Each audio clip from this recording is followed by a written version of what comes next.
আল্লাহর প্রিয় কাজগুলোর ভিতরে একটা হলো অধিক পরিমাণে সুবহানাল্লাহ ওয়া বিহামদি পড়া। কি করা ভাই?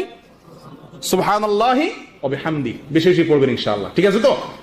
এই জিকিরটা ওই যে বললাম এতক্ষণ জিকির আল্লাহর কাছে প্রিয়, তার ভিতরে আবার উত্তম প্রিয় ভিতরে একটা হলো কি সুবহানাল্লাহি ওয়া বিহামদি।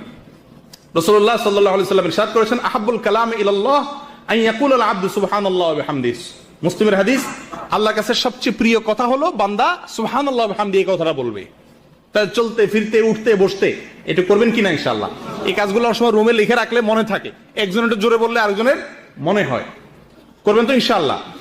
আল্লাহর প্রিয় আমলের কাজের ভিতরে আরেকটা হলো সুবহানাল্লাহ ওয়াল হামদুলিল্লাহ লা ইলাহা ইল্লাল্লাহ আল্লাহু আকবার। এই জিকিরগুলো বেশি বেশি করা, এটাও মুসলিমের হাদিসে আসছে। রাসূলুল্লাহ সাল্লাল্লাহু আলাইহি ওয়াসাল্লাম বলেছেন, লা ইয়াদুররুকা বিআইয়িহিন্না বাদাআতা। এই চারটা যে কোনো একটা দিয়ে শুরু করেন আপনি। সুবহানাল্লাহ, আলহামদুলিল্লাহ, লা ইলাহা ইল্লাল্লাহ, আল্লাহু আকবার। এই চারটা বাক্য আল্লাহর কাছে প্রিয়, মনে থাকবে তো ইনশাআল্লাহ। আল্লাহ তাআলার প্রিয় কাজের ভিতরে আরেকটা হলো ভালো আচরণ করা। কি করা ভাই? হুসনে খুলক, উত্তম আখলাক। মিন আহাব্বিল আমালি ইলাল্লাহ, উত্তম আখলাক মানুষের ভিতরে থাকা। রাসূলুল্লাহ সাল্লাল্লাহু আলাইহি ওয়াসাল্লাম ইরশাদ করেছেন, আহাব্বু ইবাদিল্লাহি ইলাল্লাহি আহসানুহুম খুলুকা।